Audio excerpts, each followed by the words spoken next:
अस्सलामुअलैकुम वरहमतुल्लाहि वबरकातुहू। उम्मीद करते हैं मिजाज अली बखैर होंगे। हमसे बहुत सारे लोग कुछ ऐसा वजीफ़ा पूछ रहे थे कि जो सिर्फ पढ़ने वाला हो, क्योंकि हमारे चैनल पे ज़्यादातर तावीज़ात नुकूश मौजूद हैं। तो पूछ रहे थे कि कुछ ऐसा बताएं कि जो एक लफ्ज़ का वजीफ़ा हो और काम भी मुकम्मल हो।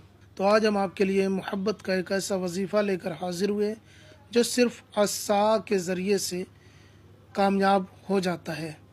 ये अस्सा लफ्ज़ अस्सा है, इसके ज़रिए से आज हम एक वजीफ़ा बताने वाले हैं। ये कुछ ब्लैक मैजिक जैसा है, लेकिन ये ब्लैक मैजिक नहीं है।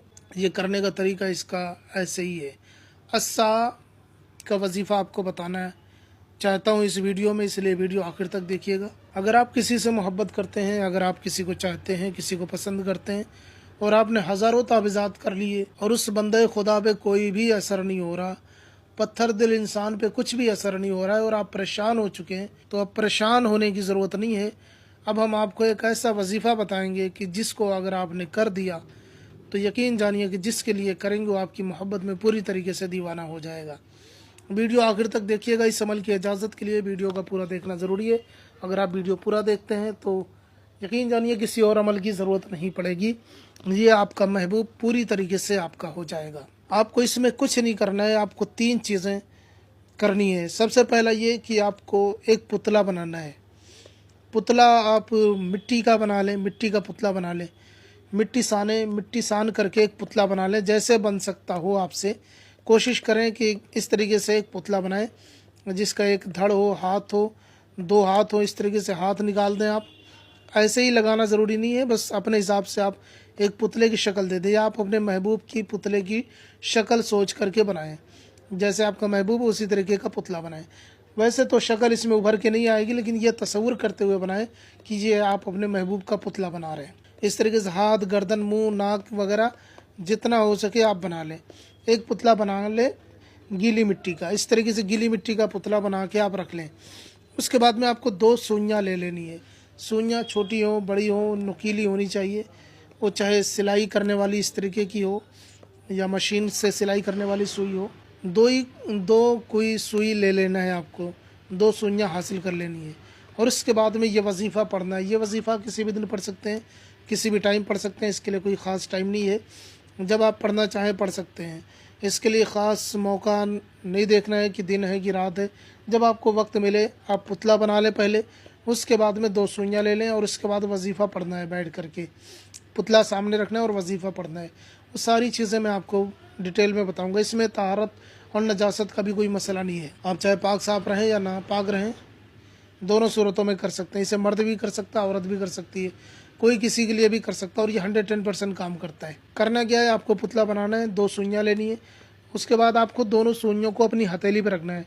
मर्द अपनी दाईं हथेली पे रखेगा, औरत अपनी बाईं हथेली पे रखेगी। यानी लड़का दाईं हथेली पे, लड़की बाईं हथेली पे सुइयाँ रखेंगे। दोनों सुइयों को अपने दाईं हथेली पे रखना है। उसके बाद 70 मरतबा पढ़ना है अस्सा जैद। मसलन अगर आपके महबूब का नाम जैद है तो आपको पढ़ना है अस्सा जैद।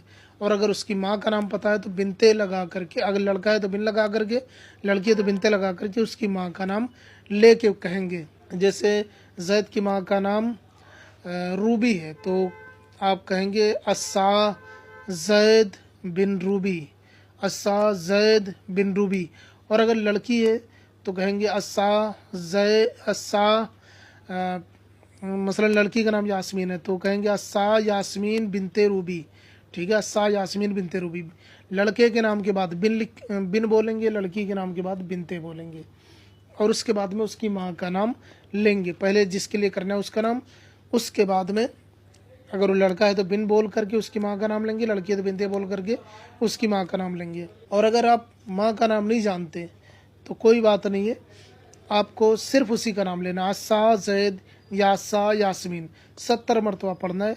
70 मरतबा ऐसे ही पढ़ना है। पढ़ करके सुई पे फूंक मारना है 3 बार। 3 बार फूंक मार करके उसके बाद में दोनों सुइयों को उस पुतले में चुबो देना है। याद रहे 70 बार पढ़ना है। और महबूब के नाम के साथ पहले अस्सा पढ़ना, फिर महबूब का नाम। अगर लड़का है तो बिन लगाए, लड़की तो बिनते लगा के उसकी माँ का नाम लेना है। माँ का नाम नहीं पता है तो सिर्फ महबूब का नाम लेना है। पहले अस्सा कहना, फिर महबूब का नाम लेना है, 70 मरतबा ऐसे पढ़ के फिर फूंक मारना है। फूंक मार के दोनों सूइयाँ ऐसे ही चुभोनी है आपको, जैसे आप देख रहे हैं ऐसी 2 सूइयाँ चिबो देनी है। सूइयाँ छोटी हो बड़ी हो कोई मसला नहीं। 2 सूइयाँ चिबोने के बाद में कम से कम इसको 1 फीट गड्ढा खोदना है। नीचे 1 फीट गड्ढा खोदें, ऐसी जगह जाएँ जहाँ पे कोई और मौजूद ना हो। पढ़ने के बाद में सूइयाँ चिबोने के बाद में ऐसी जगह जाएँ जहाँ पे कोई और मौजूद ना हो, कोई आता जाता ना हो, वीरान जगह पे इसको कम से कम 1 फीट गड्ढा खोदें। उससे ज़्यादा ही हो, उससे कम ना हो। 1 फीट गड्ढा खोदने के बाद में इस पुतले को जो आपने बनाया है, इस पुतले को उस गड्ढे में आपको रख देना है, मिट्टी से दबा देना है और वापस चले आना है। आप देखेंगे कि ये मोहब्बत का जो पुतला आप दफन करेंगे, ये 24 घंटे में क्या असर दिखाता है, आप खुद हैरान हो जाएंगे। यकीन नहीं आएगा किस तरीके से भी अमलियात होते हैं। आपका महबूब दुम हिलाता हुआ पीछे पीछे आएगा। 1 घंटे के अंदर इसका असर शुरू हो जाता है, लेकिन 24 घंटे के अंदर इसका पूरा रिजल्ट आपको देखने को मिलेगा।